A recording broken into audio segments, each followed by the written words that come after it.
Hey Moto Exotica fans, today we're going to talk about this incredible, one-of-a-kind 1948 Ferrari 166 Corsa Spyder Replica.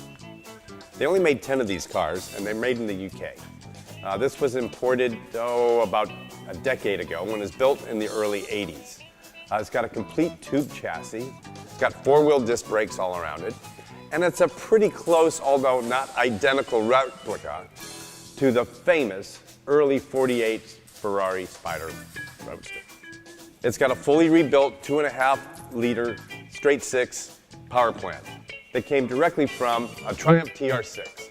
So you got Ferrari styling on the outside, and you got some good British tried and true straight six power plant. The car has all kinds of panache to it. The styling you just normally don't see. It's got 4-speed manual transmission with a D-type overdrive. When you show up at the next club meeting or that next car show, there won't be another one anywhere around. A real Ferrari 48 like this, somewhere in the $2 to $3 million range. So what we're asking here is, a small portion of the original price. Well, not really the original, just what they're going for today. You don't see them. I've never seen another.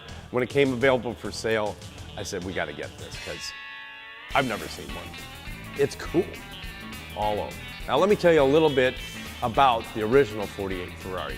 It was a right-hand drive vehicle, and it was raced extensively by the factory during 1948 and sold to a privateer at the close of the season. That car recently sold in 2017 at the Retromobile auction for $3.1 million. This is one of the examples of what this car looked like in its original trim. Open pontoon fendered car, much like many of the sports cars of the day. So Ferrari was made famous. This is the early days of Ferrari. It was all about the engine, the power plant. It had tons of power, and the styling was second to none. But it was very similar to other cars that were competing of that era. So while Ferrari is Italian and it's finished in its beautiful red Italian red, the car was built in the UK, so it's English. So the steering wheel isn't on the left-hand side. Steering wheel's right here on the right-hand side. Where else would it be? Inside this car is fairly Spartan. It's got a nice aluminum turn dash. It's got Smith gauges, British, which is pretty simple and straightforward. You got a fuel gauge, temp gauge, amp gauge, and tachometer and speedo. What else do you need? Complete with like the Talbot Bullet side view mirrors. It's got an exterior emergency brake. Where do you ever find that?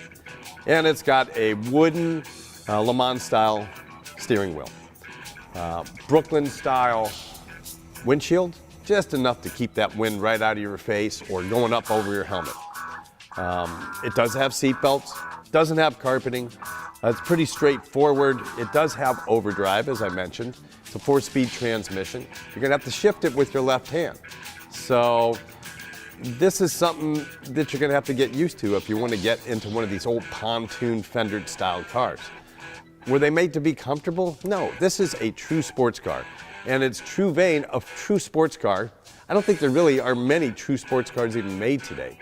What most people think of a sports car today is really more of a GT car or a grand touring car. You even got Porsches today that,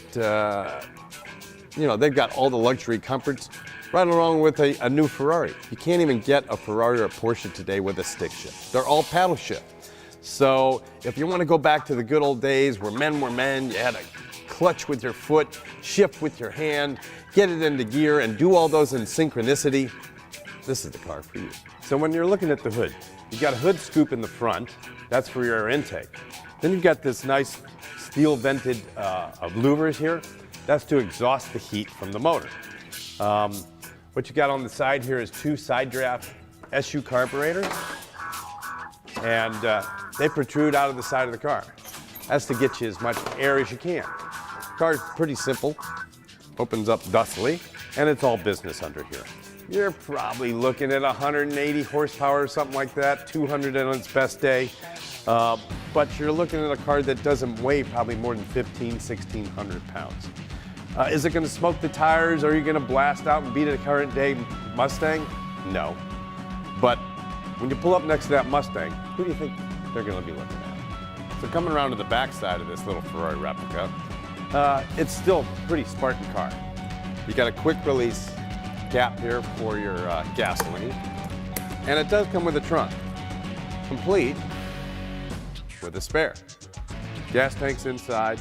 It's got coiled over rear end on it, independent suspension. So all in all, it's a great little package. Take it out on a summer day, fall, spring. It's not really a winter car, but it's certainly a car that'll get your attention and those around you. There's nothing like it. Everybody will be asking you what it is. You can tell them a Ferrari if you want, but it's not. But it's sure got the style and panache of a Ferrari combined with that good old British engineering. So check it out. We've got it on our website. Thanks for listening.